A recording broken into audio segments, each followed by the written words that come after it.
Buy these now. Hey everybody, I'm Michael with Asymmetrical Preparedness. There's different times throughout the course of history where it is more beneficial to buy certain things.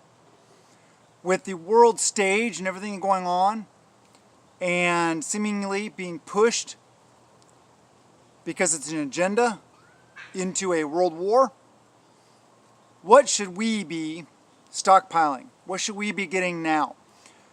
Before I get into that, let's look at what kinds of things are short and of short supply during wartime. A lot of people immediately jump on the food bandwagon. Not necessarily the water bandwagon, but that's just as important. But food is still going to be available. Why? Because you can grow it, you can raise it, you can work with local farmers. Grocery stores will have some, even if it's rationed. You can forage, you can hunt, you can fish, you can do all those things. And most preppers, I feel, have, an okay food storage, because that's the first thing when people think of as preppers. They go out and get food, set it aside. Okay, so let's think about some other things that would be of short supply during a war. What happens in war? People get hurt. People die. So the first thing I think about, one of the first things I think about, is medical supplies. Medical supplies would definitely be in shorter supply, difficult to get, or near impossible to get for civilians in a big major war, big major conflict. So, what do I recommend you guys get? All of it. Everything you possibly can. But more specifically, wounds, initial care, and aftercare take, depending on the severity of the wound, a lot of what? A lot of gauze. Unless it's just a scratch. You need Band-Aids and stuff like that. But gauze. Compressed gauze, rolled gauze, gauze pads, all the gauze you can get. Because why? It takes a lot more gauze than you probably are aware of. Some people may know because they've been through it. But the aftercare for days, weeks, takes a lot of gauze when you're changing those dressings once a day, twice a day, every other day. A lot more than you think you need. So if you think you have enough gauze, double it, then you might be close to how much you actually need. That's a simple thing. That's pretty inexpensive. Antibiotics are very important also. Antibiotics can be found at pet supply stores without a prescription. You can get them at places like Tractor Supply, your local feed stores, things like that. Sorry, I had to pause the video for a minute and go get something because I actually started filming this video, totally forgot about something that I should really talk about, especially while we're on the topic of antibiotics. I didn't even plan this at all, but like I said, feed stores, pet stores, maybe some. Do find some at pet stores. The most commonly ones I find are penicillin, amoxicillin, and doxycycline. So that's a good source. There are also sources you can order them online, also through those places.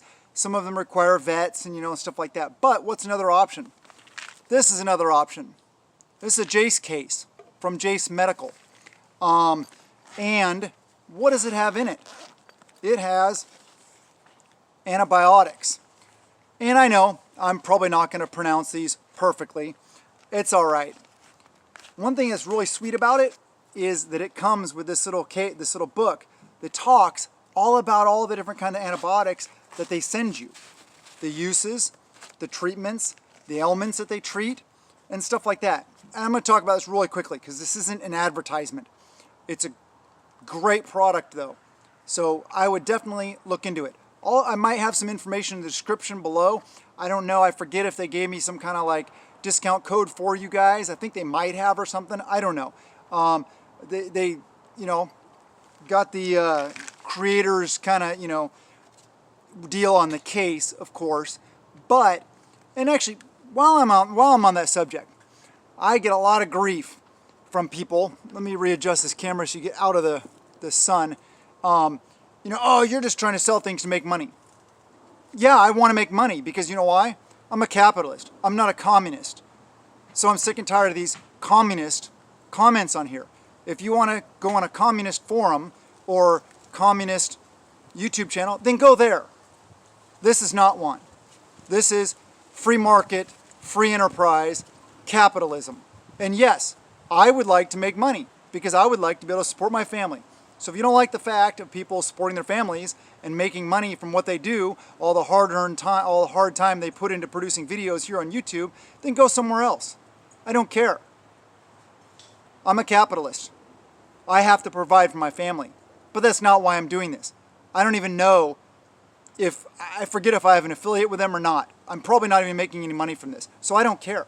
But that's not about it. I always get hate comments like that. I'm sick and tired of these communist capitalists. You know, they talk about being patriots and all this stuff like that and love America and stuff like that. And then they spout forth all these communist ideals that none of us should be making money here on YouTube. Whatever. Go somewhere else then. Anyway, back to the thing. Like I said, this is going to be an advertisement. I just want to go over really quick what's in this case and just to show you guys as part of the preps for existing. And this is great to have whether we're in a world war or not. So this is erythromycin. Erythromycin comes in there, and it's, I'm not going to go into the details. I'll just tell you the different ones that it comes with. All right, this is doxycycline. That's a good one. Amoxicillin, always a good one. And what's good about doxycycline, amoxicillin, and penicillin is they're broad spectrum antibiotics. So they'll treat a broad spectrum. They're not specialized. So that's really good to have. Metronidazole. Metronidazole, okay. I have to learn more about that one. I'm not sure about that one, but it's an antibiotic. And ciprofloxacin. So that's what you get. You get those 5 antibiotics in this Jace case, which is for, I don't even know how much they sell them for. I think it's $270 something, $280, which for what you get, I think is probably a pretty darn good deal because I know the amoxicillin, the doxycycline isn't that expensive, but the other ones, I can't find those other places, not in pet places, I know. So you may want to check into something like this. All right, enough about that. Like I said, I don't even know. I will look back to the emails between us and see if they have a discount code for you guys. I'll put in the description below, or if they have an affiliate program. Good company. So yeah, if they do, I'll join it. Sure, why not? Because you guys can order good products, hopefully get a discount, and I can make a little bit. Why not? That's a good deal, right? All right, so antibiotics are really good. What are some other things to get? Pretty much anything. Walk through the medical aisle in like Walmart or wherever you happen to shop and look at all the things. One good thing is people talk about like cleaning wound stuff, iodine, betadine. Well, a lot of those things are shellfish based. So get the non-shellfish version of those things. That's what I stock because you never know who you're working on and if they have a shellfish allergy. You don't want to add, you don't want to expound the problem of whatever you're dealing with there. So just get the non-shellfish based product and then you'll be good. There's rubbing alcohol, there's hydrogen peroxide, stuff like that. And people have different things to say about, hydrogen peroxide, whatever. Different thoughts about it. But medical tape is another really good one to stockpile. Band-Aids, of course, because you're going to get boo-boos and stuff like that. But, Band-Aids, adhesive bandages because, Band-Aid is a brand name. But what you can do if you don't have any of those is really simple anyway. Just take a gauze pad, cut a little piece out of it, put it on there, put some duct tape on it. You don't have to have all these adhesive bandages, fancy things. You can cut it to the exact size you need. So don't worry about that. Another really important one is clotting agents like Quick Clot, Celox, those kind of things. But they come in powder, sponge, and gauze. I prefer the gauze because if it's windy out, powder in the wound, and the fact you got to think about afterwards, you can't leave these things in the wound. You got to remove them. So if you put powder in, it's going to be a lot more difficult to remove from the wound. You'd have to flush it a lot to get all that powder out of there. The sponges, in some cases, they could be very effective. The gauze, though, I feel is just the best all-around version of this because you can pack a wound with it, and it's easier to get back out, and it's very functional. It is expensive. I feel it's expensive because I'm on a limited budget. I definitely am not wealthy by any stretch of the imagination. Most people would be appalled at how much money we live on every month and that we exist on. Some people would be like, oh, that's a lot. Maybe to some people it would be, but to most people I think would be like, whoa, you can run a family of 4 and animals and all the other stuff you do with that little money? Yeah, it's called being thrifty. And having your priorities right. So medical, let's get off of that topic for now. The next topic I think is very important. The thing to stockpile in a wartime scenario would be fuel. Fuel has a limited shelf life though, of course. So things like Stabil, also fuel stabilizers. That's just one I can think of off the top of my head. Fuel though is very difficult to store. It's expensive to store because you got to pay, $25, $30 for a fuel can, and then you got to fill it with fuel at these crazy inflated prices, near $5 a gallon here in this state, or a little bit over $5 a gallon. That's insane. It should be around $2 a gallon. But anyway, we know the agenda. We know why fuel is expensive, all that stuff. But fuel is a very good thing to stockpile in wartime because there would be fuel rationing, almost guaranteed. There's a lot of other things we can talk about, a lot of other subjects that we might think about prepping for a wartime situation. But first, please subscribe, hit that thumbs up, share the videos, comment below. And if you're one of those communists I talked about earlier, I'm just going to ignore your comment anyway because I'm a capitalist. I'm a pure-blooded, red-blooded American. I believe in freedom and providing for my family. Anyway, we talked about food, we talked about water, defense.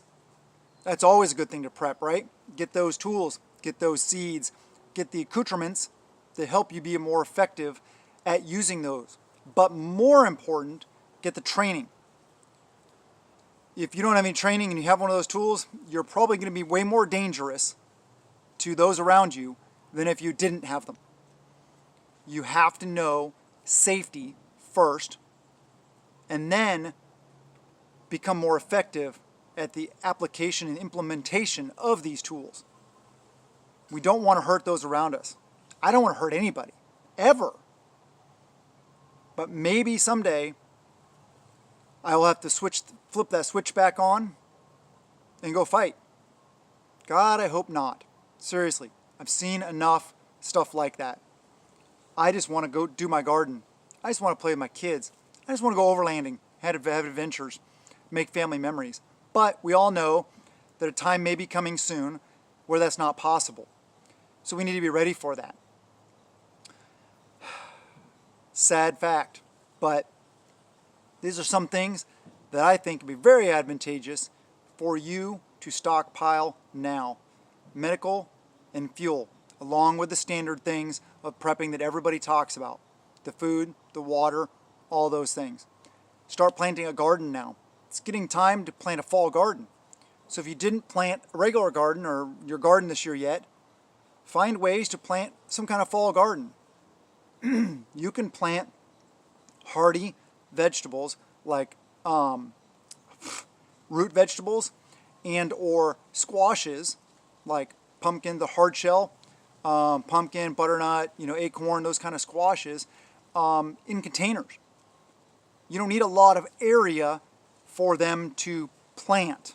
Now, they do grow and take up a larger area, but you can put a pot on your back patio and grow something. Potatoes also. Potatoes, depending on where you live, here I can pretty much plant a potato harvest almost any time and they'll grow. So you might want to think about that. In World War II, they were called victory gardens, right? Well, what about World War III? What are they going to be called? They're probably going to be called you're going to jail, because they don't want you to be empowered and to take care of your own. But we need to do it still. And that's why you want to do it in a way that nobody else can see it, hopefully. Keep it on the down low. Be smart. I love you guys. Have a wonderful day. And blessings to you and yours.